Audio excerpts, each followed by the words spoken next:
In a 1993 episode of Seinfeld, the character of Jerry wants to date Winona, a Native American woman. During this episode, many American Indian stereotypes are used. But where did these stereotypes come from? Here are some clips from the episode.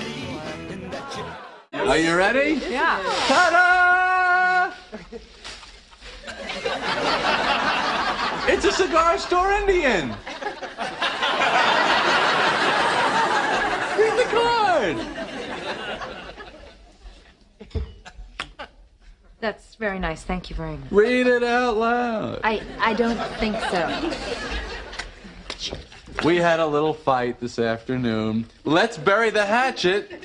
We smoke 'em peace pie. You know, it's late. I really should go.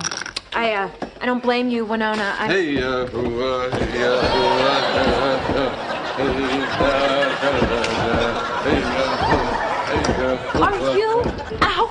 of your mind? Oh, it's kitschy. Winona is a Native American. Let's look at two of the phrases that Jerry uses in this scene. By the 1750s, bury the hatchet was a verb phrase that was being used. The phrase comes from an American Indian custom of burying such a weapon as a sort of peace treaty. The second phrase, smoking the peace pipe, comes from an important social practice found commonly among Native people throughout the Plains, the Great Lakes region, and the eastern United States and Canada. These phrases have also been used in films and other TV shows. You can join us. We can talk about burying the hatchet. You know what a hatchet is, don't you, Bug? It's an axe? Sort of, yeah. Stay away from me, man. Hey, smoke a fucking peace pipe! What? Don't you dare fucking hit me! Timber's getting the top hand. All you gotta do is just stop and pass that peace pipe and bury that hatchet. Like Choctaws, Chickasaws, Chattahoochee, Chippewas Do. And if you're feeling mad as a wet hen, mad as you can possibly get, then Pass that peace pipe and bury that tomahawk. Like those Chichemex, Cherokees, Chapultepec's Do. In the media, there is also the stereotypical American Indian war cry. No, but it's late. I should probably just go home. I had no idea. Hey, Jerry! Look what I got!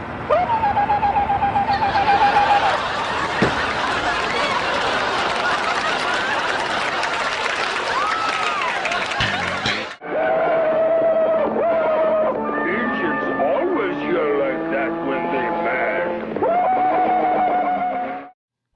In order to avoid upsetting Winona, Jerry is cautious not to use specific words. I'm gonna go eat. I thought we'd eat at the Gentle Harvest. Ooh, I love that place, but it's usually so crowded. Can we get a table? Oh, don't worry, I made You make what? I arranged for the appropriate accommodations. And then, Nick tickets, floor seats. How did you get these? Got him on the street from a scout.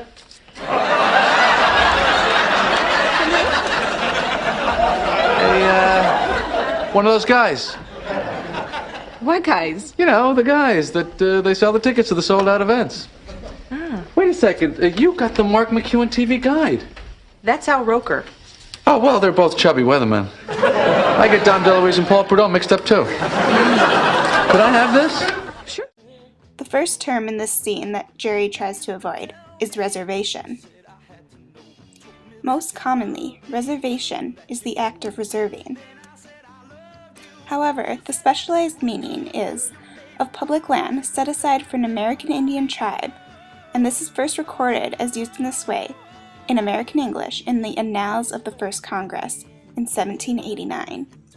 The second term that Jerry tries to avoid is scalper. Jerry is using the term to mean a person who sells unauthorized tickets.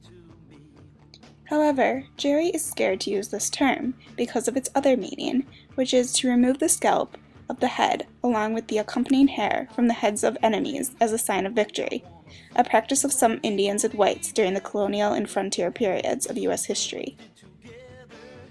This latter term has been exemplified in films many times.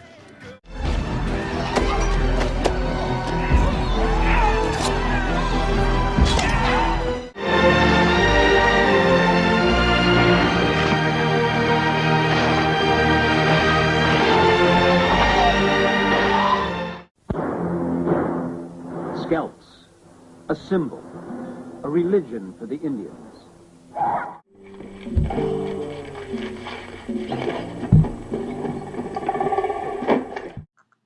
Now let's move on to our final scene on Seinfeld. I like your place. It's very unassuming. Oh, why would I assume? I never assume. Leads to assumptions. Oh, by the way, that TV guide I gave you, I need it back. Why?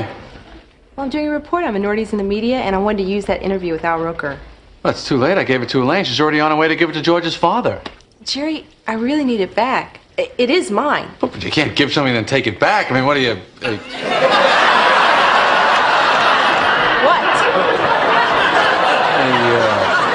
A person that...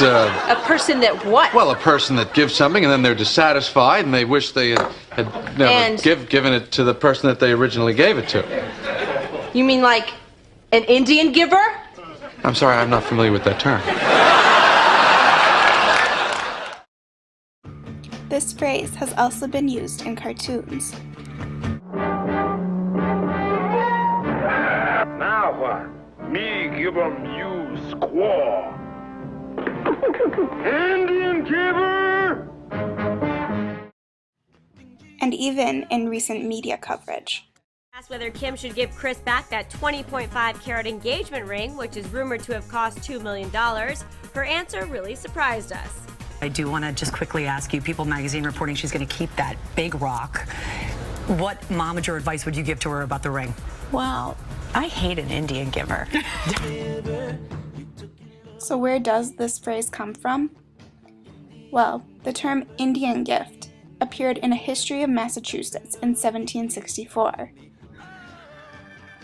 Accordingly, an Indian gift is a proverbial expression signifying a present for which an equivalent return is expected. However, as shown in these examples, an Indian giver is one that gives a gift and then wants it back. Real Indian. By educating ourselves of these ideas, maybe one day they will be replaced by more positive terms and phrases. Although they seem strange to us, we must respect the ways of the Indian. Hey, how are ya? Hey, how are ya? Hey, how are ya? Hey, how are ya?